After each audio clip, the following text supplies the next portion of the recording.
I'm 16 and I'm in the BCM robotics program. And um, I've been in BCM programs for I think 7 years, which a lot.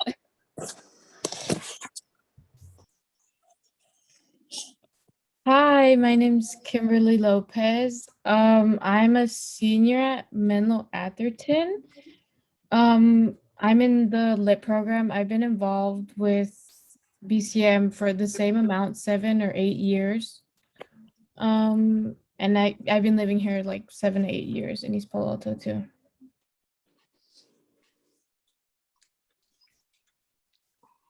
Sal?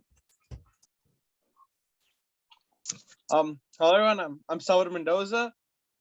I'm in 10th grade. The program I'm currently in is the FRC, known as First Robotics Competition, and I've been living in East Palo Alto for around 8 years.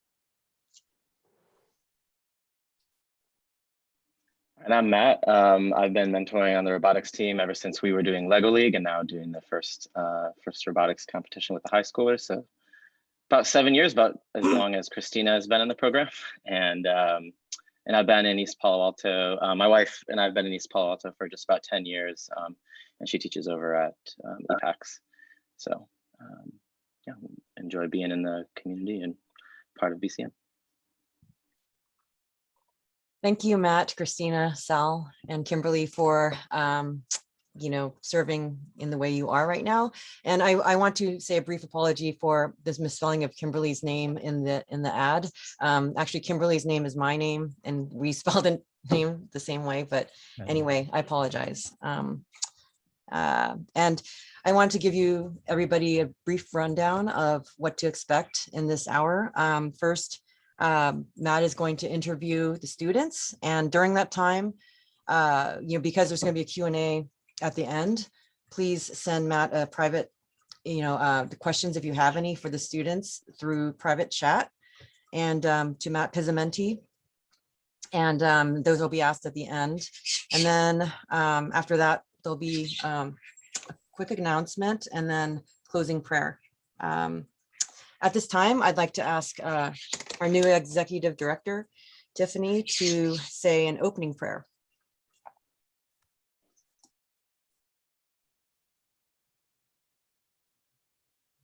You're muted, Tiffany. Sorry. Hi, everyone. I'm so excited to be here, and I'm so excited to have you all here. Thank you so much for just taking time out of your day to be here. So let's open our time in prayer. Availability, and the song used in Santa Barbara. Yeah, we'll try some. Lord God, I just give thanks for this evening and for this special gathering of people that are part of BCM in one way or another, for the staff and for the students and for the volunteers and for our partners, our champions, and for just so many people that have been part of BCM in so many different ways over the years. And so I'm grateful for each person. I just want to lift up our students. I just want to pray specifically for Christina and for Sal and for Kimberly. And I know, God, that you are writing an amazing story in their lives. And I just pray, God, that you would give them courage to speak honestly about their life and about the things that you're doing, the things that you've done. And I pray, God, that their words would really just edify our community, that Lord, we would be inspired by these young people, and that we would be touched by what you are doing in their lives, God. So just bless this time. I pray it would be glorifying to you, and we give you tonight. We pray this in Jesus' name. Amen. Thank you, Tiffany. And at this point, we're going to start with the interview part with Matt interviewing the students. Thank you. Great, thanks, Kim. Yeah, so we got like a few questions to go through here tonight, and we'll have each of the students give a chance to give an answer, and maybe we'll build on that a little bit as well. So the first question we've got here is, what's it been like for you growing up in East Palo Alto? And what have been some of your personal challenges and your personal joys? I can go first. Yeah, go for it. Growing up in EPA, I think it's just, I mean, it has its pros and cons in a way, but I really love how we are like close knit and we can reach out to people who can help us. I struggled, before I joined BCM. I was like going down like a sort of like bad road, but like with the help of BCM, I was able to steer clear of it and just, focus on God, focus on learning about Him, and, focusing on academics. And A Tuesday instead of Friday. I rather do. Hey, Oh, but I think somebody might need to mute. yeah. I don't know who it was, but sorry about that. Go ahead, Kimberly. Yeah, I think that's it. I mean, I just love how it's close knit and you can like reach out to anybody here. Yeah, similarly, I think EPA is a pretty close community. People usually will know their neighbors and have conversations with them, maybe like invite them to parties and stuff. So that's pretty nice.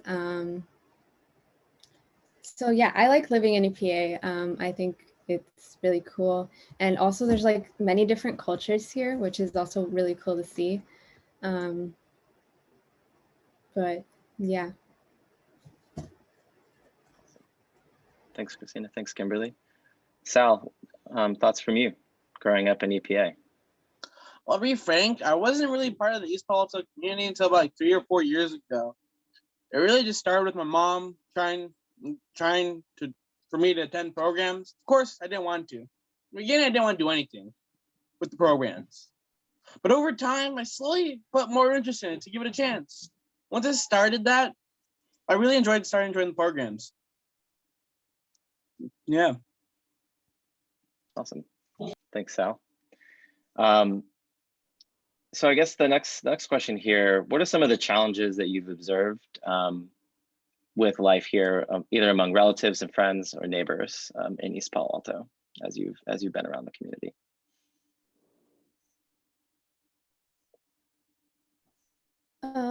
Well, from what I have seen, I've seen kind of, I guess like having a good like quality education or having like sometimes I've seen like students who aren't very passionate about learning or just don't have maybe sometimes like the greatest teachers or like resources. For example, if like they don't know how to do something, they can't necessarily like ask their parents sometimes. And I've also seen like financial restriction, like a lot of people who live in EPA don't make a lot of money, which can be very difficult with like very high rent prices and things like that. Have you seen that among any people that are particularly close to you, Christina? I think maybe just like the money part mostly. Kind of like I've seen people who are often like always looking for like a new place because sometimes it's like too expensive or not like something's wrong with it. I don't know. Got it. Thanks, Christina. Yeah, Sal or Kimberly? I 100% agree. I think finance is definitely the same thing for like people who are close to me. It's definitely hard, to make rent and stuff like that. I also think like for me personally, like substance abuse or like sometimes even injustices. So I think those are pretty close to home for me. I don't know if like other people can relate, but yeah. Is there anything in particular that you feel like has like impacted you or your family most directly? Or I think definitely, my sister being in prison right now, that's one of the biggest thing, to fix us financially, emotionally, and everything. But yeah. Thanks for sharing, Kimberly. Sal, what about you? What are some challenges that you've seen in the community around you or in the lives of your family? Well, to be honest, I haven't really noticed any challenges from anyone, but I think I know why. It's because I'm not like really observant. Unlike everyone else in my family. Everyone else is like really observant. They focus on things. Me, I just do whatever. Whoever just happens to fulfill me, I guess, in that moment. I see, Sal. Well, maybe you could tell us a little bit more about some of the things that have been really enjoyable or joyful moments for you being part of the community, things that were fun. Well, to be honest, the only thing I really like, I guess I just enjoy like how close like my family is, how close to our neighbors as well. I found it very enjoyable. Like it just brought something. I was like really nice, and yeah. All right, great, thanks, Sal. So moving on to the next question, this is more like current events that we've all been experiencing over the past year. COVID's been hard for everyone all across the world, but it's definitely hit East Palo Alto especially hard. If you're not aware, the infection rates are much higher here, and until recently, at least, the vaccination rates were much lower. I think they're starting to catch up with some of the local clinics, but yeah, we know that the impact has been tougher in East Palo Alto, and I'd be curious if you've seen any of that impact in your personal life or in your family's life or in the lives of your neighbors in particular that you'd be willing to share about.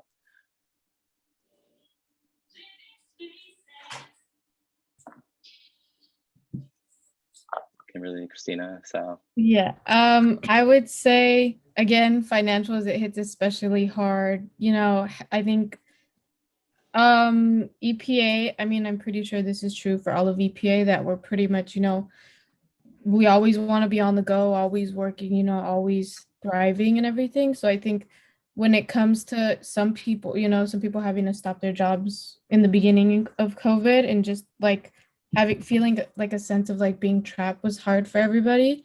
And then obviously you already mentioned, Matt, that the rates here are really high. I think that my mom too, she got COVID back in August, and that was really hard on us because we didn't really know much about it. So it really impacted us, hit us hard. You know, we were all quarantined and we've never been like that before, like with each other 24/7, like not being able to leave for like a week. So that was hard and difficult, but you know, we made it through and it, you know, helped us connect more. So that's good. Thanks, Kimberly. Yeah, so I think obviously there's like the health impacts, especially if you already had like issues like respiratory diseases and things like that. Like it would be difficult for like you would have to stay home in quarantine and things like that.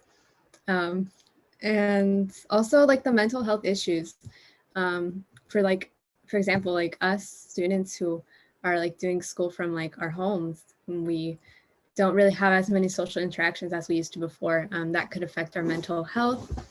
And also just like financially, like many families are like a paycheck away from eviction. So it's like losing their paycheck for like a long time was also like an issue.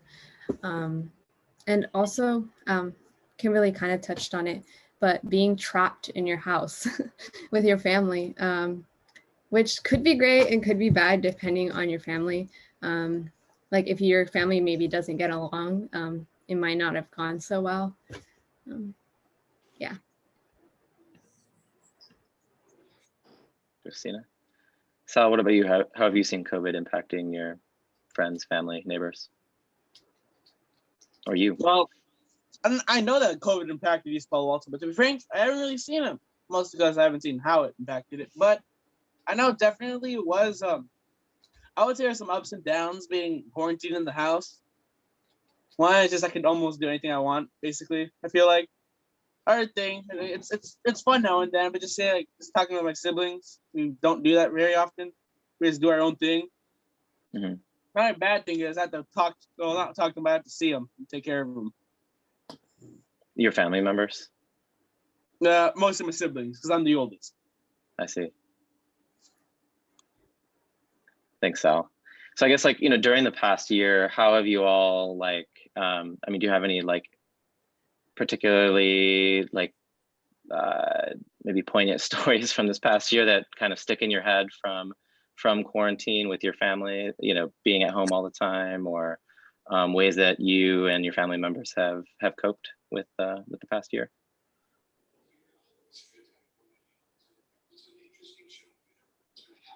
I think for my family, just communicating, because Christina said depending on your family, our family's like kind of iffy. So, we communicated and we made it clear. Also, board games. We have a Switch, so we like play Monopoly on that, Just Dance, Mario Kart, all those fun things. Cool. We sorry, my mind just left my mind the thought. Well, during quarantine, I think the hardest part was the end of last school year. It was super chaotic because all of a sudden we were in quarantine and we had no idea how we were going to do that. We left, I think, right before our spring break and didn't come back until maybe like the week after spring break. So we had a very long spring break, which was nice. But school was very like disorganized when we came back, and it was just really stressful to like do school at home when it was that disorganized, and it wasn't like structured at all. And it was for our part, like we had to basically manage our own time. And it was very difficult. And towards the end, it was just draining and kind of wanted to give up. Like the last week of school, I was so done with school. I just did not want to keep going. That's how I feel mostly affected me personally. Yeah. Thanks, Christina. And Sal, anything in particular from the past year that stands out to you? I guess for me, what stuck out to me a lot is like how much our house changed. It's mostly due to the fact that our house is under construction right now. Because what Dad is, we're actually trying to expand everything, so it's been quite noisy. So you might hear something in the background as well, still, because we're still doing it. But yeah, basically, I gotta say it was fun to do it helping them, but it was also like very tiring. Like I had its ups and downs, of course. Like, I like to help my dad. It's just that I like working. Awesome, thanks, Sal.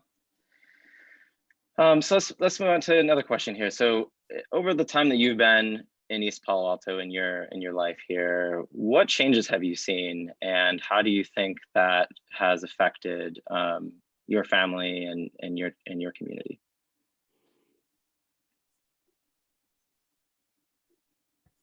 I think the biggest one that sticks out to me is definitely, I don't know if we're doing positive or negative changes, but I feel like gentrification. Both is fine. Yeah, gentrification is one of the biggest things, just because we have lots of, new buildings, I don't know what we do here, but I just know like new expensive things that are raising the rent and, kind of, back like I learned in history class last year about like in the 1990s or something, with EPA, how we lost people who were living here because Stanford came in and everything. So I think definitely gentrification, we're losing a lot of our people that, have been here for years, but I think maybe with that, we're going to be earning new people that can, help us and hopefully, just stay connected.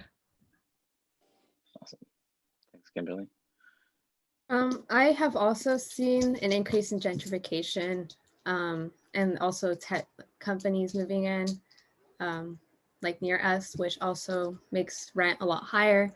So I've seen a lot of EPA families have to move to different areas. Do you have any particularly close friends and stuff that you've seen have to move? I've never seen, I think that I can remember of at least a close friend move, but I did have some family move, although I wasn't too close to them. They're still my family. We didn't see each other that much. So it didn't, I guess, affect me too much. I do know it did affect them though, because they moved to Vegas, which is cheaper, but that also means you get paid less. So I think to sort of like make a living, one of like the parents was working here and the other one was in Vegas, and they would go back and forth, which is a lot. So yeah, that sounds rough. sharing, Christina. Sal, what about you? What kind of changes have you seen over the years, positive or negative? Well, to be honest, like within my community, since I really don't like get out that much, I really haven't noticed anything. But I know if I really looked, I could notice something. Like I have major changes here in my household, just the house itself. Just it's either like I know like 3 weeks ago, we had to go to Arizona because my dad was gonna do some plumbing. So basically basically I just had to live there for like a week or two. And it was actually a really fun experience for me too. So yeah. All right. Thanks, Sal. So we've got some really good audience questions in here, but I'll kind of end from the original set of questions with just giving you all a chance to talk about why BCM in particular has been meaningful to you. Why do you attend BCM, and why do you do BCM programs, and yeah, how has it impacted your life?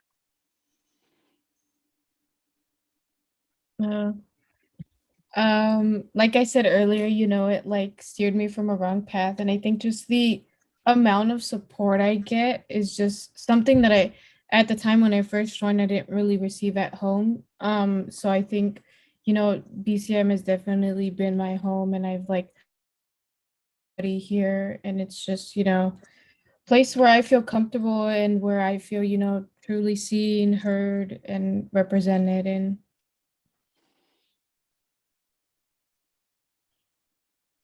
Great, thanks, Kimberly. Um, Sal or Christina? Yeah, so BCM is a meaningful place to me because I've been involved with BCM, I guess, for so many years. And I've got to meet so many people and become close with so many people from BCM. It was always like fun, I guess, for me to go when I was younger to like the programs. And I was also, I got to spend time with people who actually like lived in my community.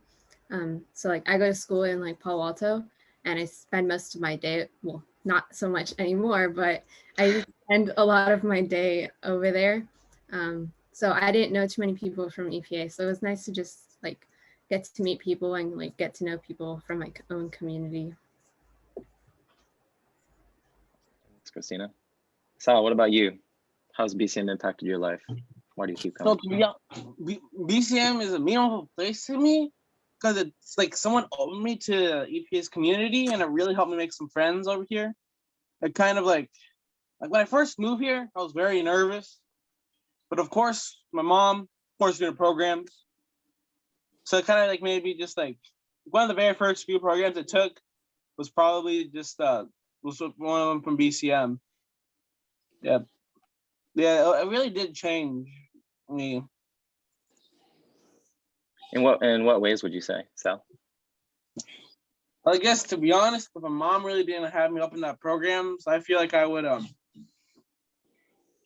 like it'd be like a little more difficult for me over here. Just like because I feel like it just helped me open up, like make a few connections that could help me. Great. Well, thanks, Sal. Thanks, Christina, and thanks, Kimberly. That was kind of our main set of questions. I don't know if I should, Kim, should I go straight into the audience questions? Sure, it sounds good. Okay, awesome. So kind of looking back again at 2020. So we talked a little bit about COVID and the impacts of that. There's also a lot of other things that were going on in 2020, including the killing of the murder of George Floyd and discussion of injustice. And one audience member wants to know, what do you think is biblical justice in the context of East Palo Alto, and what comes to mind in the context of your community related to justice? Really, really hefty question. I mean, yeah. I don't really know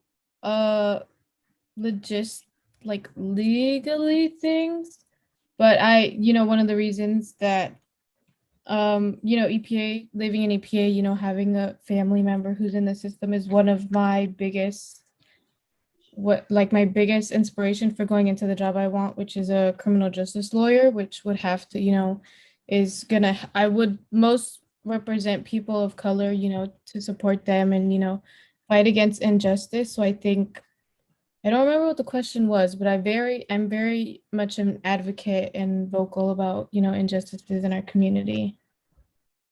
That's a great answer, Kimberly. And yeah, and the question was just what when you think of biblical justice in the context of East Palo Alto, what comes to mind?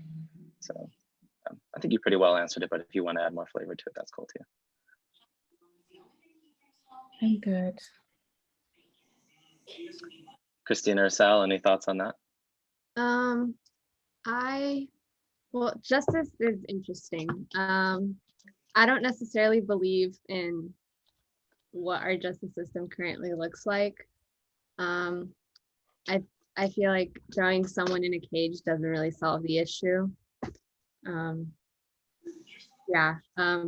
like I understand like they did something wrong and they should be able to acknowledge that.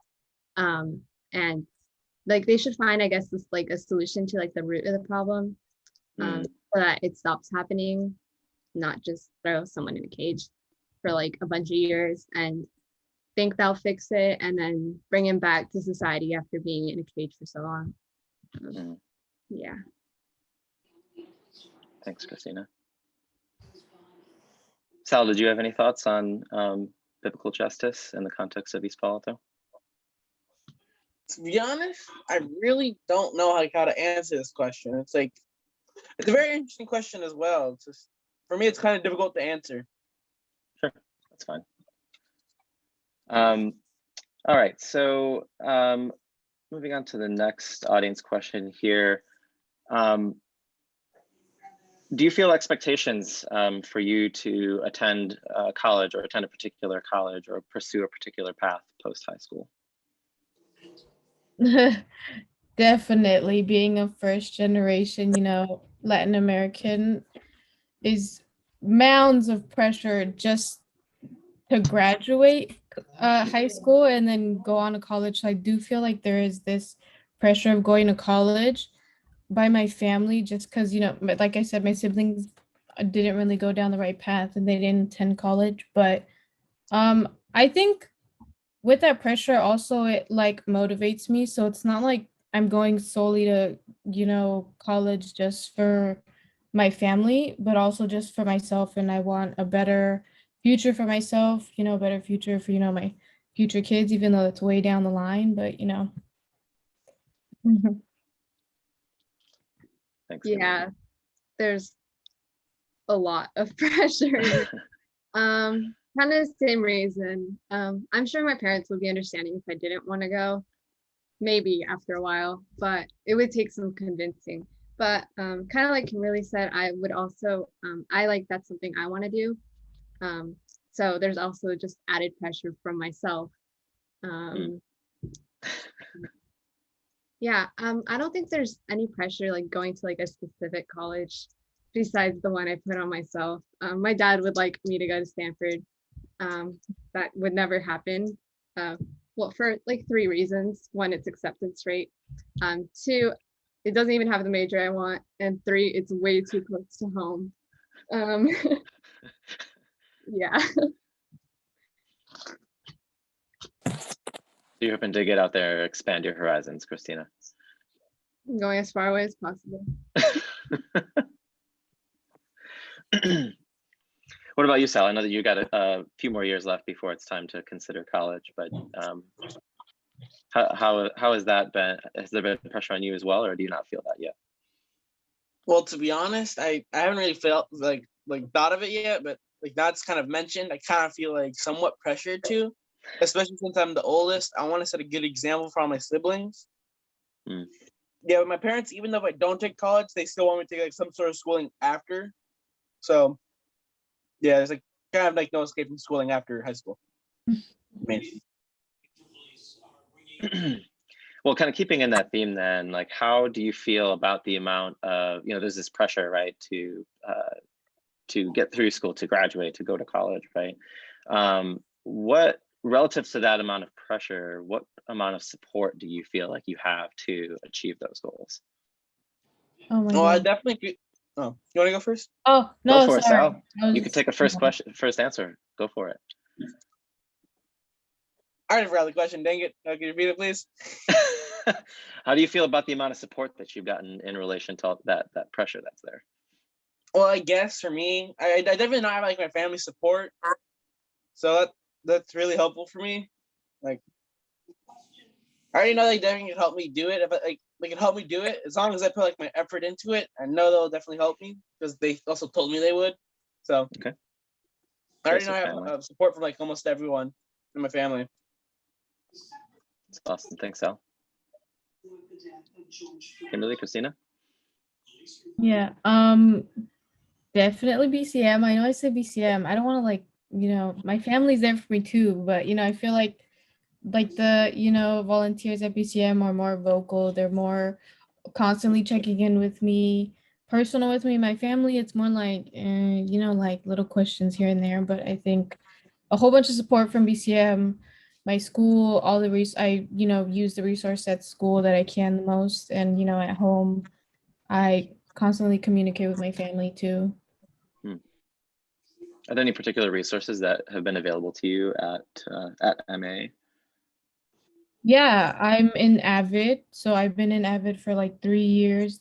Extremely helpful. We did a whole unit on, like money wise, getting prepared, debt, like going over insurance, credit cards, credit in general. Definitely did not know about that before that class, but yeah, Avid, the teachers. Great, thanks, Kimberly. Christina? So I'm actually also an avid and have been for a while. And I also just have support from like my friends and family, coworkers, and obviously also the people at BCM.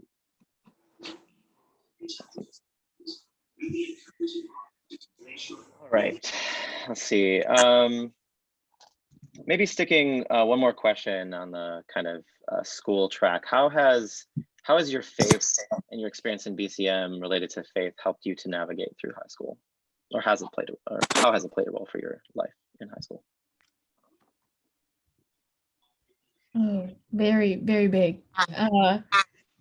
It helped me, determine that I had a purpose. I was in a really dark time at some point, and here through it was street work specifically work that I was in when I was like going through a hard time, and they were like, you have a purpose, God never, something about like his strongest soldiers or something, he always makes them go through the most and stuff like that. So I think having that advice and knowing that God is there for me and does everything for a reason. I was built for the way that, or, I was made the way I was made for a reason is definitely helpful for me now and throughout my journey. Thanks, Kimberly. Sal, Um, Christina, how has faith impacted your high school experience so far? I think mostly sort of kind of what Kimberly said about purpose. It's kept me hopeful, I guess, and kind of like to keep pushing through. Some weeks for me are like really crazy with school and stuff.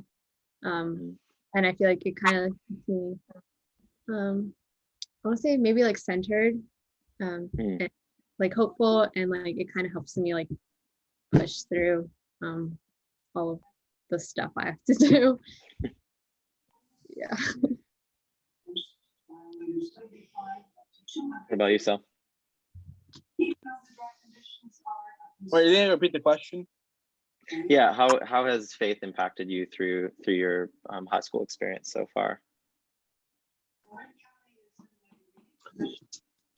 Well, to be honest, I'm not really sure how to answer this question. Like, to me, it just sounds like kind of confusing in a way.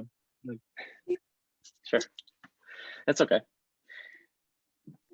So let's move on to another question here from the audience. Got a couple questions that are kind of similar to each other. Just what's something about East Palo Alto that folks outside of East Palo Alto that you wish that they knew or understood about the experience here? I think like the stereotypes. I feel like there's obvious stereotypes about people who are from EPA. I think they're not true at all. We are, human beings at the end of the day. We're not, all bad. We're all not, doing all the stuff that we're like put in a box and labeled as. I think that is the biggest thing for me. Really. Do you feel like there's anything in particular for like any particular stereotypes that you feel like have been particularly harmful? Yeah, I mean, that you've heard. Yeah, I mean, I've been, targeted at MA my freshman year just because we were all thrown together, like, students from schools in Atherton, Menlo Park, and then students from EPA. I was like, there was this instant where this student was like, oh, if you're from EPA, you must have smoked weed already or done drugs. And I was like, no, like, why would you assume that? And it was just really harmful. And I know that other people from EPA, it's a struggle because we're put in this box automatically just based off where we live. And unfortunately, some people do go down that path just because it's already like a expectation or, something that's already written on them. Mm-hmm. Thanks, Kimberly. Christina or Sal, have you seen anything similar? I know that all of your schooling experiences are a bit different. Christina, you're in the Tinsley program transferring into Pali, and then Sal, you're at Oxford Day Academy, right? That's housed in BCM. Yes. Yeah. So how have you seen any of these stereotypes in your life? I've definitely seen the one that EPA is dangerous and all of that. It hasn't been the murder capital in many, many, many, many years. No longer is.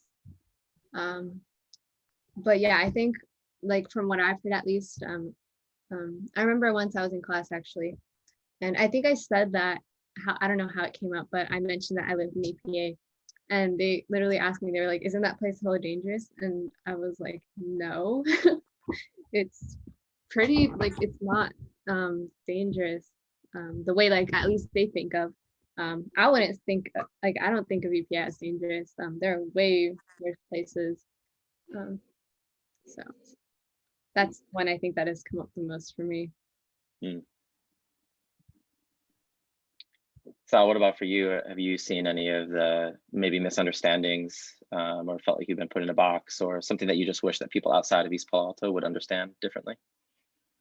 To be honest, I really have not actually heard anything about like East Palo Alto. Like, yeah, I really don't think I have heard anything about it, like anything negative or, yeah. Cool, thanks. Let's see. So one thing that I think you mentioned in one of the other questions was talking about mental health issues, and especially, exacerbated by COVID and shelter in place and all of that. Do you feel like there's adequate resources for you and your peers to address mental health issues in East Palo Alto? In East Palo Alto directly, I feel like there's somewhat of a lack. At my school, I know that there's multiple mental health resources, but I'm not really sure of, I mean, at my school at EPAX, when I was going through that tough time and I was going through some serious, self-harm situation, I was put in with a counselor and she really did help me out. So I think that in BCM was a lot for me and enough for me, but I know for some other people who experience different mental health issues might not be enough and they might need more support that is, lacking in EPA. Thanks, Kimberly. Sal or Christina, thoughts on mental health resources in East Palo Alto? Well, yeah, similarly to Kimberly, I know for a fact my school has some, offers some, and I've heard of programs. I can't remember their names, but I have heard of programs that do deal with mental health. I don't think any of them are based here in East Palo Alto. But Kimberly said it's not really a thing. Like it's not like it's kind of what EPA lacks. But yeah. Thanks, Christina. Any additional thoughts, Sal? Oh, can you repeat the question one more time, please? Oh, just mental health resources in East Palo Alto. Oh yeah, I definitely know my school offers some because I had to take some because my mom wanted me to because of my grades. But still, I really don't know why because of my grades. But I know I definitely do offer therapy for kids who need it. So that could definitely be helpful like later on as well. Awesome, thanks. So another question is kind of looking at BCM in particular, like, and maybe taking that other question and flipping it specifically for volunteers. What would you want people who want to come in and volunteer with BCM and be a part of BCM programs? What would you want them to know about the students in BCM and how to support them best in those programs as a volunteer? Oh my God, please do. Oh my God.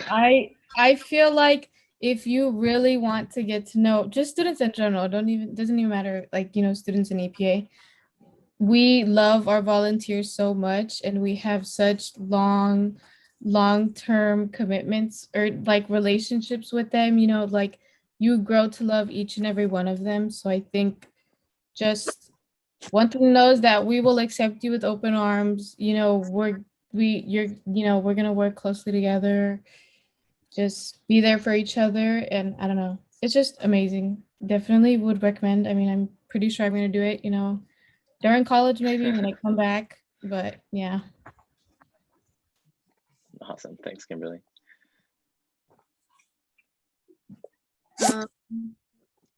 Yes, it's kind of like what Kimberly said, definitely volunteer. I think it's really awesome. I've never volunteered like that way, I guess. So I wouldn't necessarily know, but I think it must be cool to like be able to hang out with like a bunch of kids and just help them out with like whatever it might be. Like we like love volunteers. Like they're very fun to be around, I guess is what I'm saying. No, we're super boring. What are you talking about? It's the kids that are fun. That is I good agree time. with that. I agree with that statement. We are fun. So what would you want a potential volunteer to know about coming in and working in a BCM program? Okay, there we go. That's the thing I really want to know. But from like my experiences, like I feel like the kids, like they definitely are very fun to hang around. Like there's some stuff that they'll do together, and it's just really fun for me. No, I haven't really actually volunteered myself. I don't think I have. Oh, I did this Bible study. Yeah, I did it with BCM. It was actually quite fun for me. I was just volunteering, doing the games, and I was just making sure the kids had a fun time.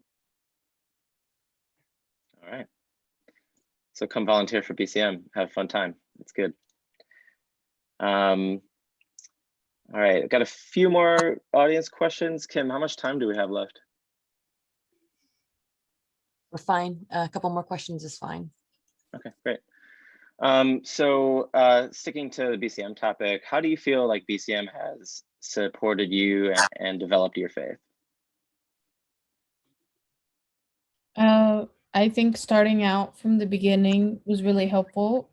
So starting out with Bible study, you know, it was a mix of academic help and slowly learning about God, you know, about his story and everything. And then, you know, diving more into deep, serious topics, sort of, you know, street works was a bit more, you know, not super, not like what, I don't know the right word, but, you know, and then going into lit, it's more, what's the word? I don't know the word, but you're just more involved. You're more like in touch with your spirituality, I feel like, or at least I am. I'm one of the students who is like more comfortable with my spirituality and my, you know, place right now with God and everything.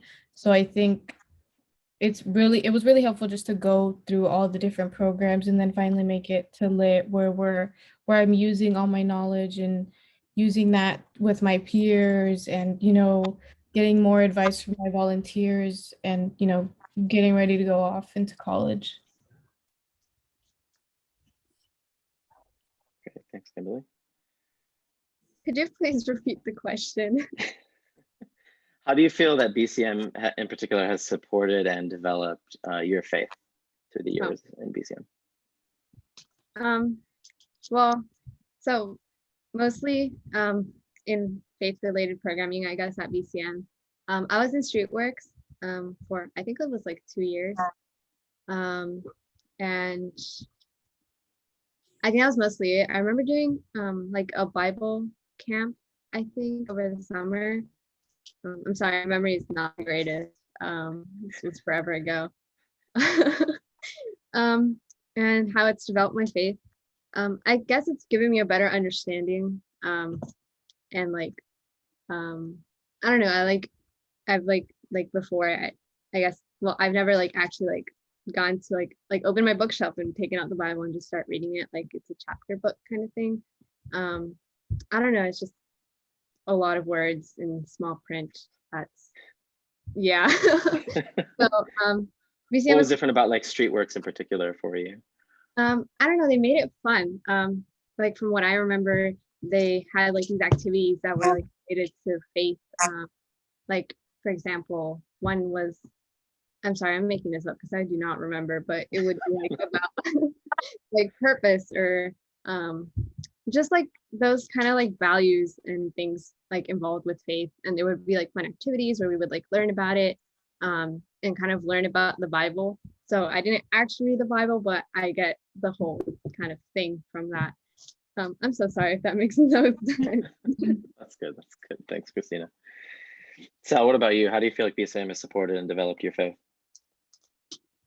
Well, I guess the very first program I believe I did was Streetworks. So like me in the beginning, of course, I didn't want to open up to anything. Like, yeah, sure, I would listen to everything, but I guess I wouldn't say I understood it fully yet. Yeah, so basically over time, just opened up. I started understanding, like, seeing like what Streetworks is like I'm trying to do, and like, yeah, I guess it did help with my faith a lot too. Yeah. All right. Well, thanks, Sal. So I think the last question that I've got here, kind of on a similar track, is what can people who care about East Palo Alto and about BCM and about you all, what can they prioritize in their prayers for you all? Definitely COVID. I know it's impacted my family. I lost a family member, but they lived like past Modesto, so but it's still, everybody, I sadly it's unfortunate that many people have lost family during COVID or due to COVID. I think that's one of the biggest things. And then finances. For me personally, it would be like college, going away to college, finishing off strong. My family, giving them the strength because I know they really don't want me to leave, but I kind of have to. So, yeah. Great, thanks, Kimberly. For me, it's also COVID. Like I've known people who have been affected, and I guess like thank God that well, at least that I was close with, no one I guess like got like too serious, I guess. I think also just helping me get through this school year because it is finals, not gonna go well. That's for sure. And more on like the long run, I would love to get into my dream school, even though it's practically impossible. So that would.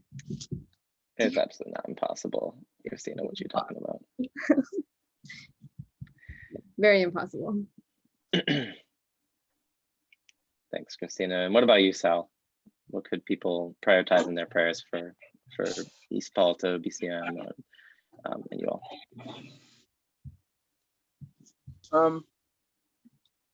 Yeah, definitely have to agree with everyone. Like you mentioned COVID, because now COVID, like I know for me, I know definitely in the beginning I didn't really take it seriously at all.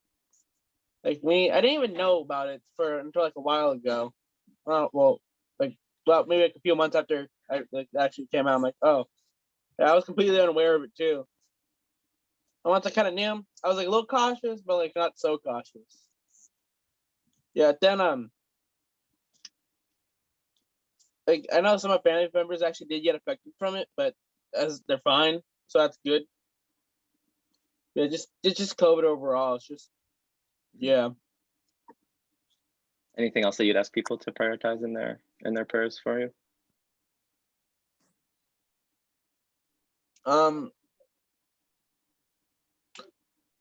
As of now, I really don't really know. Sure, that's fine. Currently. No worries then. Well, that's all we have from the audience here. Kimberly, Christina, Sal, thank you so much for sharing all these bits of your story, and for being really open and vulnerable to share that. That's a really gift to everyone here, and I hope that everyone in the audience had a chance to get a little bit of insight into what life is like for student life in this pandemic season, but also a slice of life in East Palo Alto during this season from these students. So thanks again, and Kim, I'll pass it back to you. I couldn't have said it better, Matt. Yeah, thank you, 3 students, for such an enlightening and interesting interview. Thank you for sharing. And also to Matt for being such a natural interviewer and interviewing the students. At this time, we're about to close out, but before we do, Amy Jo has an announcement to make, and then we'll close out in prayer after that. Well, yeah, thank you everyone for being here tonight with all of us, and especially for giving Christina and Kimberly and Sal a chance to share a little bit about their lives and hopefully give you some insight. So you've heard a lot tonight from the 3 of them, and at BCM we believe that prayer is a really important way that we can support our students and families and community. So we have 2 options for you to join with us in prayer next week. So one of them is virtual. So if this is your preferred mode here on Zoom, we will be back on this same link next Wednesday at the same time. So next Wednesday, April 28th at 7:30 p.m. So same day of the week, same time, same Zoom link. But we will do some time in guided prayer for BCM students, families, and for our community. And then we'll essentially have a repeat of that, but in person on Friday evening at Bayshore Christian Ministries. And so we would love to have you join us for either of those, either to pray virtually or to pray in person. And of course, if praying with others or those times are not available to you, you can pray anytime, anywhere. And yeah, thank you, Christina and Sal and Kimberly, for sharing a few specific things that we can pray for the 3 of you. But yeah, we hope to see many of you back with us next week, again, either Wednesday virtually or Friday in person. So thank you all for being here tonight, and passing it back to Kim. Thanks, Amy. At this time, last step is our Director of Ministries, Natessa Martinez, will close us in prayer. Thank you everyone for joining. Thank you students, Kim, Sal, and Christina. That was really powerful. I have about 5 journal topics right here that I need to go and process. You've inspired me, and this is definitely the highlight of my week. So, all right, let's pray. God, we just thank you so much. I'm personally just overwhelmed by the vulnerability and the honesty and the passion and intellect that was shared from these students. We know that they are a small representation of the work. We are thankful for them, the things that you've done in their lives, and that they are created in your image. So when we are appreciative of everything that we just saw from them today, we know that they are part of you, and they are reflections of who you are. The fact that Kimberly cares about criminal justice, and the fact that Sal is really just thankful and enjoys his family and their support, and the fact that Christina just continues to have her hope in Christ, and that's reinforced through BCM. All of those things about them are reflections of who you are. And so I thank you that we are a part of their lives. I thank you that near and far BCM supporters are able to pour into the work that you're doing. And I just ask that as we continue to go along with our night, that you just let Sal and Christina and Kimberly know that the words that they shared here tonight were very, very meaningful. And I ask that everybody that heard them tonight and everyone that will hear them via this recording will be inspired and will be called to new depths and new heights and new levels of service for you. I ask that we really take to heart the things about the East Palo Alto community, and we ask you how we should respond. It's not by coincidence or chance that we are part of this community. We know that you intricately work together, connections and influence amongst your body of believers. And so I just ask that you carry us on and you have us do better things. I also thank you that Sal and Christina and Kimberly are part of a new definition and a new just branding of East Palo Alto. I know that there has been an extensive and painful history here, but I am thankful that they are rewriting the narrative and that they are passionate enough to give back to their community and to make change happen. I also thank you that amongst them, they are first generation graduates, first generation college attendees, and we just ask that you give them provision in their new journeys as they move on to another year in school and as they move on to college.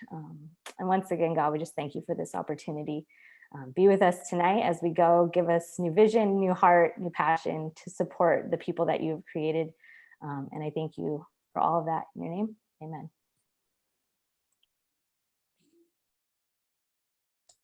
Thank you, Natessa.